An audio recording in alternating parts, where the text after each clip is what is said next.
ಯೋಗ ಸಾಧನೆ 50 ವರ್ಷದ ಮೇಲೆ ಸಾಧ್ಯವಾ?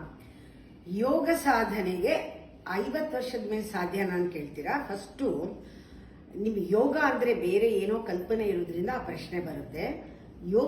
ಯೋಗ ಪ್ರಾರಂಭಕ್ಕೆ ವಯಸ್ಸೇ ಬೇಕಿಲ್ಲ, ಒಂದು ಒಳಗಡೆ ನಿರ್ಧಾರ ಇದ್ರೆ ಸಾಕು. ಯೋಗ ಸಾಧನೆ ಅಂದ್ರೆ ಬರೀ ಆಸನ ಮಾತ್ರ ಅಲ್ಲ, ಯೋಗ ಅನ್ನೋದು ಇಂಟಿಗ್ರಿಟಿ ಅಂತ. ಅದು ಯಾವ ವಯಸ್ಸಿನಲ್ಲಿ ಮನಸ್ಸು ಮಾಡಿದ್ರು ಆ ಇಂಟಿಗ್ರೇಟೆಡ್ ಫೀಲಿಂಗ್ ಬರಬೇಕು.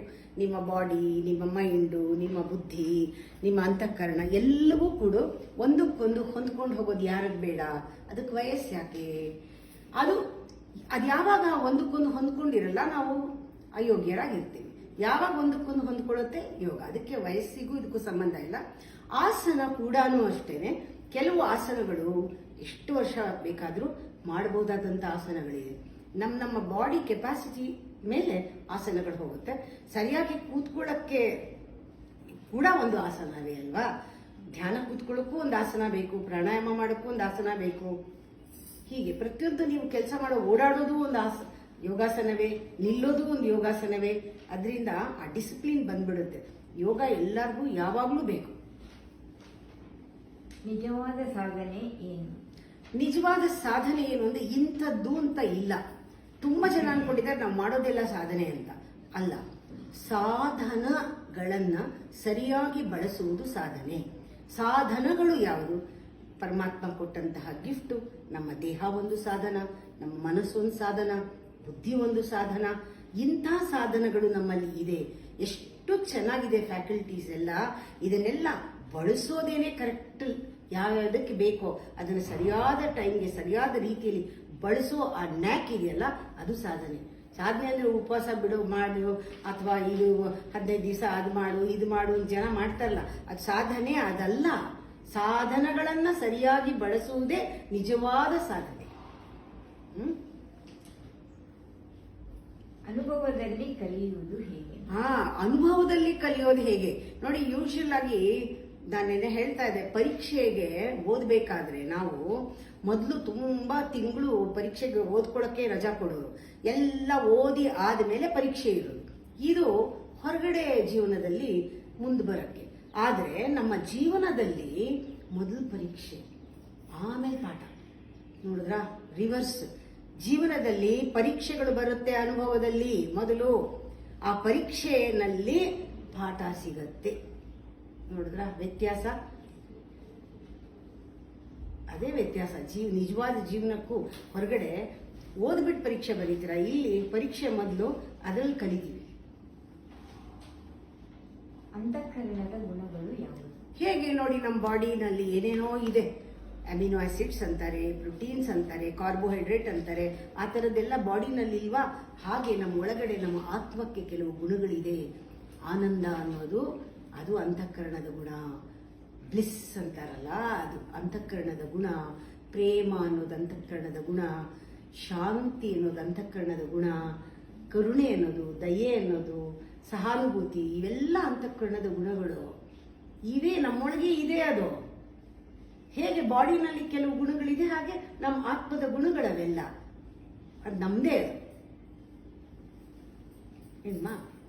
ಮನಸ್ಸಿದ್ರೆ ಮಾರ್ಗ, ಮನಸ್ಸಿದ್ರೆ ಮಾರ್ಗ ಕಾಣಲ್ಲ ಹೇಗೆ? ನಿಮಗೆ ಮನಸ್ಸಿದ್ರೆ ಮಾರ್ಗ ಅಂತೀವಿ, ಮಾರ್ಗ ಕಾಣ್ತಾ ಇಲ್ಲ ಹೇಗೆ ಅಂತ ಕೇಳ್ತಾ ಇದ್ದೀರಾ. ಮನಸ್ಸಿದ್ರೆ ಮಾರ್ಗ ಅಂತಂದ್ರೆ ಮಾರ್ಗ ಕಾಣ್ತಾ ಇಲ್ಲ ಯಾಕೆ ಅಂದ್ರೆ, ಆ ಮನಸ್ಸು ಚದುರಿದ್ರೆ ಒಂದು ಮಾರ್ಗ ಕಾಣಕ್ ಸಾಧ್ಯವೇ ಇಲ್ಲ. ಚದುರಿದ್ರೆ ಒಂದೊಂದು ನಿಮಿಷಕ್ಕೆ ಒಂದೊಂದು ದಾರಿ ಕಾಣ್ತಾ ಇದೆ. ಹಿಂಗ್ ಹೋಗು, ಹಿಂಗ್ ಬಾ, ಅಲ್ಲೋಗು, ಅಲ್ಬಾ, ಇಲ್ಲಿ ಬಾ, ವಾಪಸ್ಸು. ಯಾಕೆ? ಒಂದು ದಿಕ್ಕೇ ಇಲ್ಲ. ದಿಕ್ಕು ತಪ್ಪದವರು. ಆ ಮನಸ್ಸು ಚಂಚಲ ಇದ್ದಾಗ ಯಾವುದು ದಿಕ್ಕು ಕಾಣಲ್ಲ. ಆ ಮನಸ್ಸು ಮೊದ್ಲೇನ್ ಮಾಡ್ಬೇಕು? ಎಲ್ಲ ಒಂದು ಕಡೆಗೆ ಸೇರಿಸ್ಕೋಬೇಕು. ಆಗ ನಮಗೆ ಸರಿಯಾದ ಫೋಕಸ್ ಮಾಡಕ್ಕಾಗತ್ತೆ. ಅದ್ ಮನಸ್ಸನ್ನ ಒಟ್ಟಿಗೆ ತರೋದಕ್ಕೆ ಆ ಬುದ್ಧಿ ಒಂದು ಬೇಕು ನಮ್ಗೆ. ಆ ಬುದ್ಧಿ ಮನಸ್ಸನ್ನ ಹಿಡಿಯುತ್ತೆ.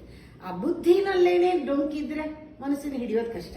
ಮೊದಲು ಬುದ್ಧಿನ ಸಮತ್ವಕ್ಕೆ ತಂದಾಗ ಮನಸ್ಸು ತಾನೇ ಬಂದು ಒಂದ್ ಕಡೆ ಸೇರುತ್ತೆ. ಆಗ ದಿಕ್ಕು ತಾನೇ ಕಾಣುತ್ತೆ. ಇದು ಚೈನ್ ತರ ಅಲ್ವಾ? ಮನಸ್ಸು ಚಂಚಲವಾದದ್ದು ಒಂದ್ ಕಡೆ ಬರ್ಬೇಕಾದ್ರೆ ಬುದ್ಧಿಗೆ ಸಮತೋಲನ ಬರಬೇಕು. ಬುದ್ಧಿಗೆ ಸಮತೋಲನ ಬರ್ಬೇಕಾದ್ರೆ ನಮ್ಮ ಅಹಂಕಾರದಿಂದ ಸಾಧ್ಯ ಇಲ್ಲ. ಅಹಂಕಾರದಲ್ಲಿ ಕಾನ್ಫ್ಲಿಕ್ಟ್ ಇರುತ್ತೆ. ನಮ್ಮಲ್ಲಿರೋ ದ್ವಂದ್ವವೇ ಅಹಂಕಾರ. ಅದರಿಂದ ದ್ವಂದ್ವಾತೀತವಾಗಿ ಅಂದ್ರೆ ಅಹಂಕಾರ ಇಲ್ಲದೆ ಇದ್ದಾಗ ಬುದ್ಧಿ ತನ್ನಷ್ಟಕ್ಕೆ ತಾನೇ ಎಲ್ಲವನ್ನು ಒಪ್ಕೊಂಡು ಸಮತ್ವಕ್ಕೆ ಹೋಗುತ್ತೆ, ಮನಸ್ಸು ತನ್ನಷ್ಟಕ್ಕೆ ತಾನೇ ಒಂದ್ ಕಡೆ ಬರುತ್ತೆ, ಏಕಾಗ್ರತೆ ಬರುತ್ತೆ. ಆಮೇಲೆ ಏನಾದ್ರೂ ಆಗ್ಲಿ ಆ ಮುಂದ್ಗಡೆ ನಿಮ್ಗಾಗ್ಲೇ ರೆಡಿಯಾಗಿ ಮಾರ್ಗ ಕಾಣಿಸುತ್ತೆ. ಮನಸ್ಸು ಚೆನ್ನಾಗಿದ್ರೇನೆ ಮಾರ್ಗ ಅಂತ ಹೇಳಿ, ಮನಸ್ಸಿದ್ರೆ ಮಾರ್ಗ ಅಲ್ಲ, ಒಳ್ಳೆ ಮನಸ್ಸಿಗೆ ಮಾರ್ಗ ಇದೆ, ಪರಿಪೂರ್ಣವಾದ ಮನಸ್ಸಿಗೆ ಮಾರ್ಗ ಇದೆ ಅಂತ ತಿಳ್ಕೋಬೇಕು.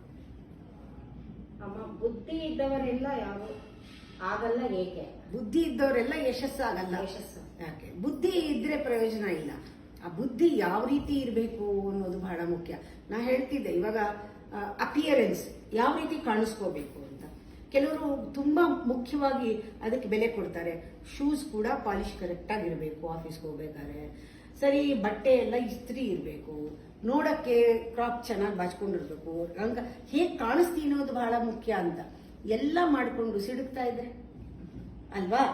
ಯಾಕೆ ಇದಕ್ಕೆಲ್ಲ ಇಂಪಾರ್ಟೆನ್ಸ್ ಕೊಟ್ಟಂಗೆನೆ ನಮಗೆ ನಗು ಮುಖ, ಒಂದು ಸೆನ್ಸ್ ಆಫ್ ಹ್ಯೂಮರು, ಖುಷಿ ಯಾವಾಗ್ಲೂ, ಆಮೇಲೆ ಒಂದು ಸರಳವಾದ ಮಾತು, ಮಾತಾಡೋವಾಗ ಯಾವ ರೀತಿ ಮಾತಾಡ್ತೀವಿ, ಯಾವ ರೀತಿ ನಡ್ಕೋತೀವಿ, ಆಮೇಲೆ ನಮ್ಮ ಆಟಿಟ್ಯೂಡ್ ಏನು ಅನ್ನೋದು ಬಹಳ ಮುಖ್ಯ ಅಲ್ವಾ? ಅದಕ್ಕೆ ಯಶಸ್ಸಾಗಲ್ಲ. ಅವರೆಲ್ಲ ಓದಿರ್ತಾರೆ, ಎಲ್ಲ ಮಾಡ್ಕೊಳ್ತಾರೆ, ಅವ್ರಿಗೆ ಎಲ್ಲರ ಜೊತೆನೂ ಹೇಗಿರ್ಬೇಕು ಆ ಸೆನ್ಸ್ ಆಫ್ ಹ್ಯೂಮರ್ ಇಲ್ಲ, ಆ ಅಟ್ರಾಕ್ಷನ್, ಆ ವೈಬ್ರೇಷನ್ ಅವ್ರ ಹತ್ರ ಇರಲ್ಲ. ಅದೇ ಟೋಟಲ್ ಫೇಲ್ಯೂರ್. ಫೇಸ್ ವ್ಯಾಲ್ಯೂ ತುಂಬಾ ಕಮ್ಮಿ ಇರುತ್ತೆ. ಅದೇ ಏನು ನೀವು ನಗ್ನಗ್ತಾ ಸಂತೋಷವಾಗಿದ್ದು ಒಳ್ಳೆ ಸಮಾಧಾನವಾಗಿ ಮಾತಾಡಿದ್ರೆ, ನಗ್ತಾ ಖುಷಿಯಾಗಿದ್ರೆ ಅದು ಆಟೋಮ್ಯಾಟಿಕ್ ಆಗಿ ಸಕ್ಸಸ್ ಅಲ್ಲಿರೋದು. ನಾವು ಹೇಗೆ ಕಾಣಿಸ್ಕೋತೀವಿ ಅಂದಾಗ ನಮ್ಮ ವೇಷಭೂಷಣದಲ್ಲಿ ಅರ್ಧ ಪಾಲ್ ಇದ್ರೂ ಕೂಡ ಈ ಮುಕ್ಕಾಲ್ ಪಾಲೆಲ್ಲ ನಾವು ಮುಖ ಲಕ್ಷಣಗಳು ಯಾವ ರೀತಿ ನಮ್ಮ ಸ್ವಭಾವ ಇದೆ ಅನ್ನೋದ್ರ ಮೇಲೆ ಹೋಗುತ್ತಮ್ಮ ಸಕ್ಸಸ್. ಬುದ್ಧಿ ಇದ್ದವರು ಬರೀ ಅಹಂಕಾರದಲ್ಲಿ ಮೆರೆದ್ರೆ ಸಿಗಲ್ಲ, ಆ ಬುದ್ಧಿನ ವಿವೇಕದಲ್ಲಿ ಯಾವ ರೀತಿ ಉಪಯೋಗಿಸ್ಕೋಬೇಕು ಅಂತ ನೋಡಿದ್ರೆ ಸಿಗುತ್ತೆ. ಅಹಂಕಾರ ಬುದ್ಧಿ ಎರಡೂ ಒಟ್ಟಿಗೆ ಬೆಳೆಯುತ್ತಾ? ಹೌದು. ಇವಾಗ ನಿಮ್ ಬುದ್ಧಿ ಬರ್ತಾ ಬರ್ತಾ ಅಹಂಕಾರ ಬೆಳೀತಾ ಇರುತ್ತೆ, ಬುದ್ಧಿನೂ ಬೆಳೆಯುತ್ತೆ, ಅಹಂಕಾರನೂ ಬೆಳೆಯುತ್ತೆ. ಯಾವಾಗ ಆ ಬುದ್ಧಿನಲ್ಲಿ ವಿವೇಕ ತಿಪ್ಪೆ ಬೆಳೆದಂಗದು, ತಿಪ್ಪೆ ಬೆಳೆದಂಗೆ ಬುದ್ಧಿ ಅಹಂಕಾರ ಬೆಳೀತಾ ಇದ್ರೆ ಬುದ್ಧಿನೂ ಬೆಳೀತಾ ಇರುತ್ತೆ ದುರಹಂಕಾರದಲ್ಲಿ. ಆದ್ರೆ ಈ ಬುದ್ಧಿನಲ್ಲಿ ವಿವೇಕ ಬಂದ ತಕ್ಷಣ ಅಲ್ಲಿ ಅಹಂಕಾರದ ಬೆಳವಣಿಗೆ ಇಲ್ಲ. ಆಗ ಬುದ್ಧಿ ಬೆಳೀತಾ ಇದೆ ಅನ್ನಲ್ಲ ನಾವು, ಆ ಬುದ್ಧಿ ಪ್ರಚೋದಿತವಾಗಿದೆ, ಪ್ರಜ್ಞೆ ಬೆಳೀತಾ ಇದೆ ಅಂತ ಹೇಳ್ತೀವಿ. ಪ್ರಜ್ಞಾವಂತನಾಗ್ತಾನೆ